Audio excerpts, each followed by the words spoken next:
Hello, everyone. Thanks for joining us today. I'm Karthik Shekhar. I'm a Senior Solutions Architect at Couchbase, part of EMEA Center of Excellence. I'm joined by my colleague Fuji Turner, who is also a Senior Solutions Architect, part of North America Center of Excellence. So today we'll be talking about preparing for replication, top deployment do's and don'ts with XDCR.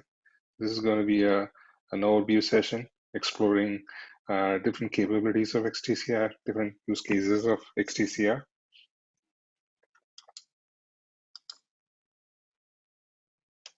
So here's a quick agenda. So first we'll talk about why XDCR, what is XDCR, and what are its key use cases. And then we'll talk about some general deployment considerations. And then Fuji would talk about like using XDCR along with Couchbase Mobile and what you should be doing and what you shouldn't be doing with XDCR.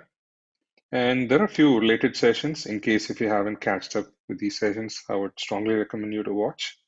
First one is Deep Dive on Cross-Platform, Multi-Region, Active-Active Replication by Chaitra and Neil.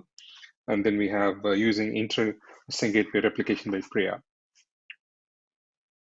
So what is XDCR? So XDCR is a feature of Couchbase Server that enables you to replicate between different clusters, right? So it provides you protection against data center failures.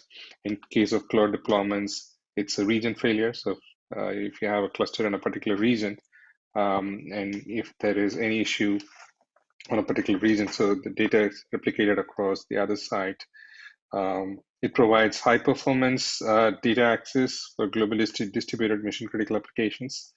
And the typical use case would be like active-active deployments and active standby deployments as well, like a hot standby.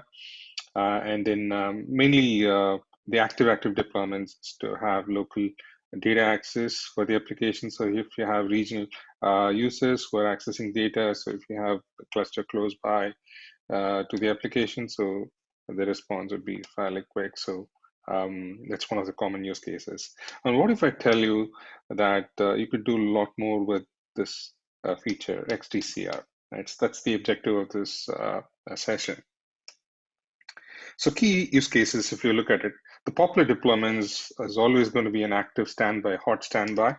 So you have a single direction replication across your primary cluster to your secondary cluster, right? So what happens if your primary cluster goes down? So you can redirect the traffic from your active to your secondary cluster, right? So that's a very common use case, disaster recovery side, right? So, and then data locality, as I mentioned, you can have active-active deployments and can have bidirectional replication between the clusters. So all the data are replicated across all the clusters in a fashion that the replication is bidirectional.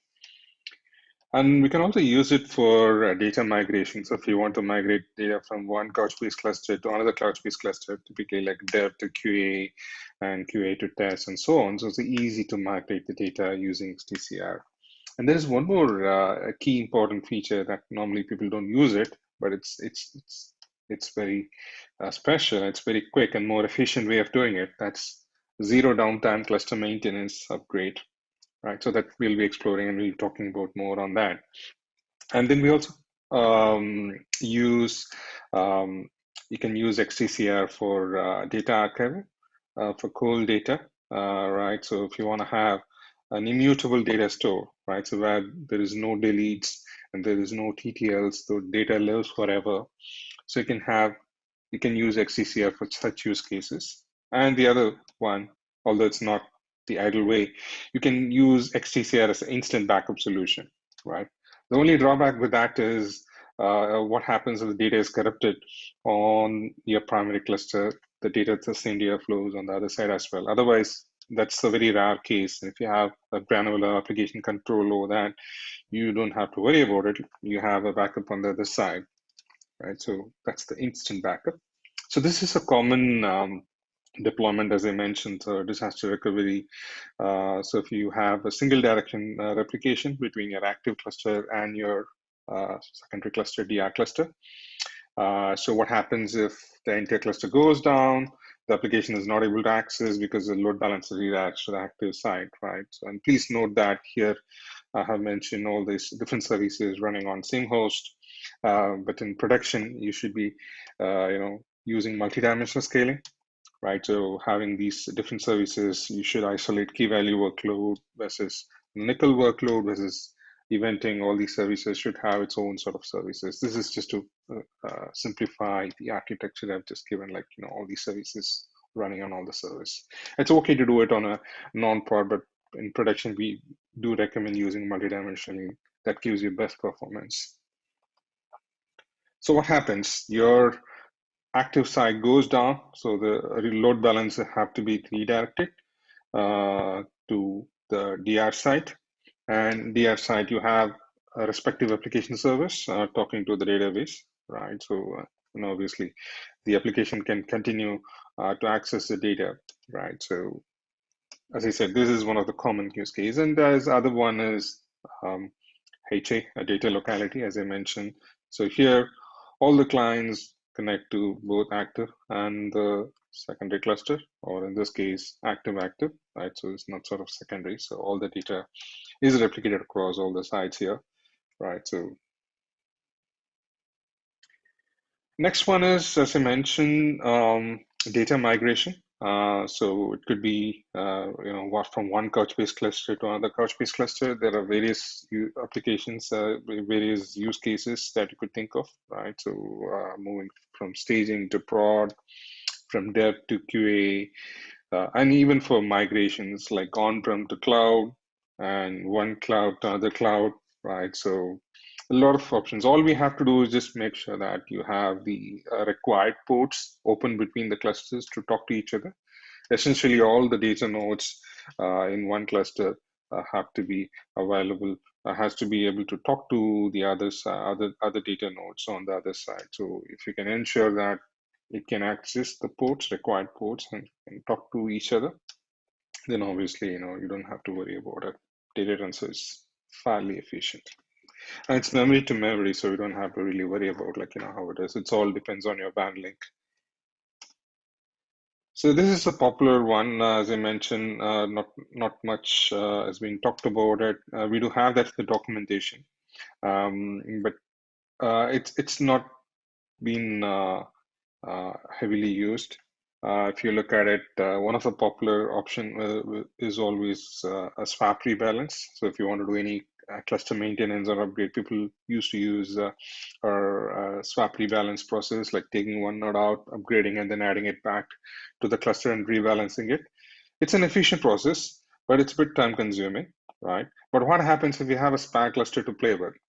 Right, so it's easy to do any sort of upgrade and maintenance, right? So let's take you have a cluster A and cluster B. So this could be in same region, although XDCR is meant for cross data center, right? It could be on the same data center in this case. If you're running it on cloud, you could have it in the same network, right? So all you have to do is just enable XDCR, right? So you have the data on the other side. All you have to do is just change the application traffic to point to the new site, right? So first, in this scenario, you have a cluster A, which is running Couchbase Server version 604, and you have cluster B, which is running 6.6. So if you enable XDCR, the data is transferred to the cluster B. So after ensuring that you have sufficient traffic, sufficient data replicated across, then you can point the application server to cluster B, right? So there is a bit of a change which is required on the application side, and you can bounce the application server. So you can do it in a way that you have more control over the application traffic, right? So which means that you don't have any downtime here, although the application restart could be like ensuring that all the applications which are currently connected is being served. And then for new connections, when it restarts, when an application instance is restarting it, so you can ensure that when it takes the new configuration, which is the cluster B, right? So all the existing traffic will be served. So there'll not be like, a timeout from the application server. So all the connections which are connected to that application will be served before switching the traffic. You could do that in the application side. And please note that the XDCR feature is only for data. So if you're using nickel, if you're using full text search, all these indexes have to be built separately. Same thing for eventing functions as well. You have to manually create those functions, right? So XDCR is mainly for the data because these engines, eventing, and full text or asynchronous, right? So as soon as the data comes in to the data node, it can start listen to the change and it can start building those indexes for you, right? So please keep in mind that only the data is getting transferred. You still have to build all these indexes. So once you ensure that the indexes are built or the definitions are created and it's built, so you can actually completely switch over the traffic on the other side, right? So once you ensure that the cluster is handling your major traffic. And one more key point to note here is XCCR is eventually consistent. So there's going to be a slight delay in terms of the data which is coming in, right? And if you have microservices, and if there are a few application services which are depend on having to talk to other services, so in that case you could do it in a batch, or what you can do it is you can do a bidirectional replication. For example, you're doing this rolling upgrade on the application service. Say, for example, few applications have already crossed to the secondary side, and you still have few other applications which are waiting to be restarted, but the data which is persisted on by the first application needs to go back. You can do like an bidirectional replication in that case for time being. But there are a few considerations for that. So if you watch the other session on XCCR, they would have covered in terms of the conflict resolution part, where you have two conflict resolution modes, a revision-based conflict resolution and time-based conflict resolution to take care of it if you're using active-active. So momentarily, you can enable that in case if you have these applications, needs that data that's been persisted by the other applications, which are in cluster B, right? So if you can do that coordination, this one is the most efficient way, I can tell you, right? And it's most fast way of doing it because memory to memory is much faster in XCCR rather than just doing a rebalance, where you're using a disk I/O, network I/O, right? And you're using memory footprint as well. But the only problem with this approach is you need to have a spare cluster to play with, right? So most deployments these days are on cloud, so it's easy to spin off another cluster and then transfer the data rather than just taking one node out and then rebalancing it, adding it back to the cluster, right? So if you have a DR cluster, you can play around, you can use the DR cluster to test a new version with this approach, right? So it's easy to do that. You can do the upgrade on the DR cluster first, and then redirect the traffic and then test it out, and then you can switch back if you want to do a rollback. You can always do that. So it's easy. One more key thing to note here in this upgrade is your application have to be compatible with the version that you're trying to connect. Say, for example, here you have this application connecting to cluster A, which is 604. So you need to have your SDKs, which is compatible with the current version, which is 604, and then the target version, which is 6.6, right? So you should have an application matrix. You can always refer to our documentation where we have a clear matrix which tells you based on which SDK you're using, whether it's a Java or .NET or Node.js. So we have a matrix which talks over like which version corresponds to, which version supported by what are the different versions of server. So you need to have a tick mark on your current version versus the target version. So if you can ensure that that's been taken care, so this operation, this maintenance is fairly smooth. The other option is the data archival. As I mentioned, if you want to have a cold data and if you want to keep auditing the data and you don't want to have any deletes to be persisted, and you don't want to have any TTLs, so you can actually enable the flag when you set up a replication. This is a screen when you start in the Couchbase Web Console when you select the bucket, a source bucket and a target bucket. And you can specify filter expressions. So it could be like a nickel-like statements, a subset of nickel-like statements, where you can actually filter the documents, which would have covered more in the other session. So here you could have certain checkbox enabled. Say, for example, do not replicate document expiration, and do not replicate delete operations, and remove TTL from the replicator items. Right, so that'll ensure that you don't have any deletes being propagated across. So you can have a cluster which can be a bigger size, can be archived, kind of an archival cluster, right? So where you don't have any sort of deletes being propagated across.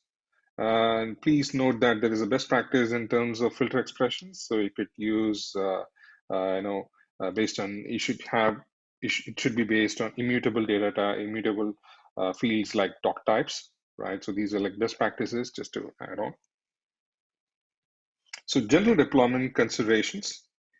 So as I said, one of the popular use cases is hot standby. So when you're using hot standby, please ensure that your DR site has the same hardware as your active site. Of course, you can have a different hardware, but there'll be a sort of a difference in terms of your latency requirements, right? So make sure that it's within your SLAs. So of course, if it's not a hard standby, you can have a different hardware, slightly lower hardware, slightly lower incident ratio for the buckets. But if it's a hard standby, please make sure that you have the right hardware for your workload, and then it's within your SLA. And one of the common thing people do is like have a DR site, it has to be still properly tested, right? So please don't go live without doing a drill or a DR testing, right? So you have the data, right? But at the same time, if you don't have the application to talk to that database, it's pointless, right? So you should ensure that, or if it has to cross, the region, cross the region to hit the traffic on the other side, it needs the access control list open. So ideally, you should be having an application server on the other side, but in case if you don't have it, you need to have the access control list open beforehand, right? So you can't do that during a DR scenario. This one needs to be agreed upon. It needs to be tested. And then one more misinterpretation in terms of how you want to span the cluster. You don't want to have a cluster spanning across multiple data centers or multiple regions, right? So Couchbase is a multi-master solution. So all these nodes needs to be talking to each other, right?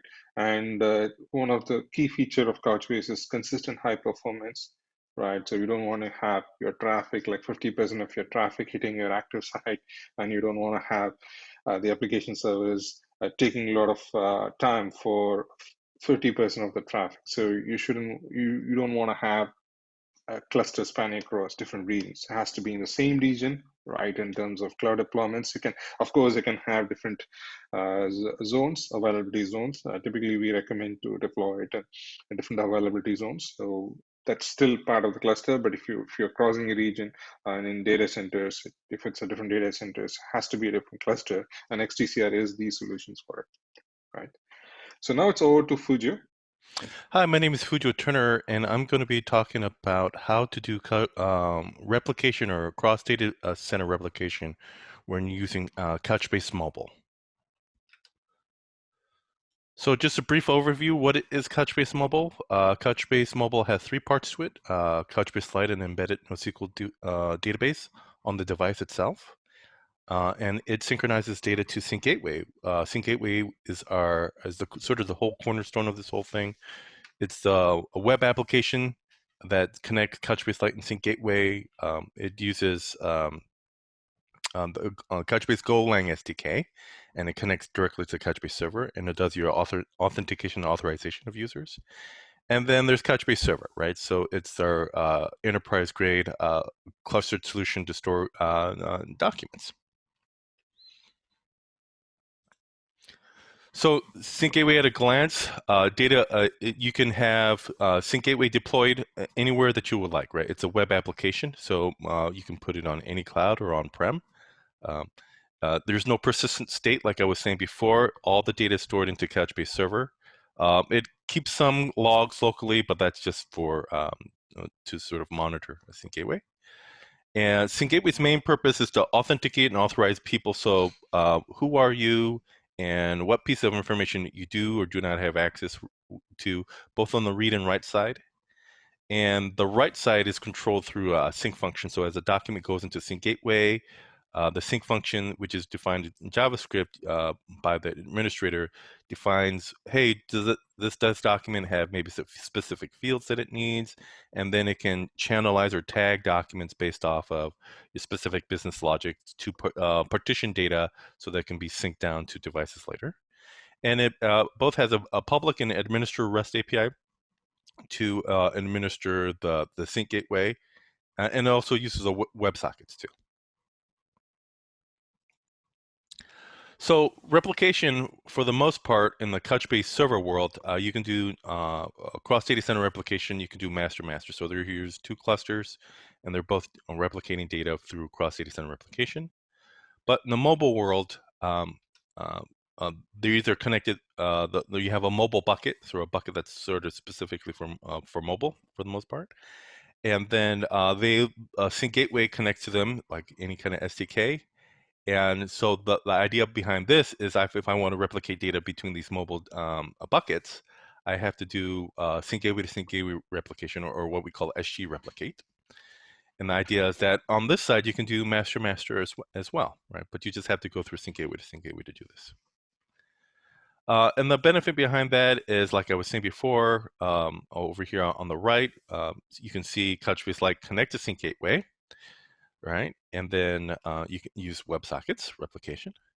And then we can even also do peer-to-peer, right? So that's the good thing about our Couchbase mobile solution. So the new feature that's coming out in Sync Gateway 2.8 is replication, SG replication 2.0. So fundamentally, it's the same thing as before, but it just leverages the WebSocket connectivity that Couchbase Lite already has to sync up data a lot faster. It's already built into Sync Gateway. You don't have to do anything. You can do active or passive. And it automatically does conflict resolution, or you can have custom conflict resolution. So the idea is that I have a specific document in different cluster. It gets updated and it gets pushed back over. I have two different documents, and then you can decide, hey, I want the local to win, the remote to win, or I want to merge them. You can do all that inside of custom conflict resolution. Highly available, partly because you can have multiple sync gateways. They're just web applications connect to sync gateway and connect to Couchbase server. And then you can have Delta Sync. So the same Delta Sync technology that's in Couchbase Lite, sync gateway to sync gateway now leverages to be able to just only sync up the pieces of information that have changed. So what are sort of the pros and cons behind them, or what specifically can or can I not do? Well, with sync gateway to sync gateway, like over here on the left, like I was showing before, you can do master-master replication, partly because when you go through sync gateway, they authorize, authenticate, and tag specific pieces of documents, and also assign it a specific sequence number, right, as it goes inside the database or inside Couchbase server. But you can also have sort of like an active-passive scenario. So you can do only active-passive replication of data. So the idea is that over here on the right here is that you have a specific sync gateway and Couchbase server that's your primary, and you're using XDCR as a backup or as a DR to the second cluster to be able to do that. So what are sort of the benefits behind this? Well, with SG replicate, you can do WebSocket replication, master-master, master-slave. You can do fine-grained replication. So you can, like I was saying before, when you partition pieces of specific information instead of channels or tags, you can say only these specific tags go to this other sync gateway. And also, you can be offline for years, right? It's a completely independent system from each other, and they can store the metadata for a very long time for synchronization. Over here on the right here, when you do sort of use Couchbase server, the second Couchbase server as a backup or as a DR cluster, you only can use one direction. Because the reason why it does that is it makes a full copy of the data over there, and since it stores all the information in a raw format, it doesn't go through sync gateway for additional processing. And then with this also, you're bound by the restrictions of how long the replication between Couchbase servers are. But most of the time, Couchbase server data center replication isn't going to be down for like months or years at a time. So what are sort of the so why fundamentally can SG replicate and XDCR not work together? Partly because there is specific pieces of information that Sync Gateway puts inside of Couchbase Server that is sort of isolated to that specific cluster, right? So user information, syncing information, checkpoint information. There's a global sequence number that's over there, and there's also bookkeeping information. When Sync Gateway processes information, it puts additional information inside the document. So if you have two cluster with additional informations with out of order sequence numbers, and cross data center replication just really doesn't care about any of that. It just moves keys over or full documents over. So then you'll have data incorrectly being put inside the different clusters if you do sync gateway XDCR between mobile master XDCR between the. So those are the sort of the considerations that you have to think about when using SG replicate versus cross data center replication. Soon, hopefully in the near future, we'll have the ability to have a Couchbase mobile bucket be able to do cross data center replication, both active, passive, and master. But currently, that's not the feature set that's available inside the product. And so thank you for stopping by and learning more about cross data center replication and sync gateway replication. Thank you so much. And have a good rest of your conference. Thank you.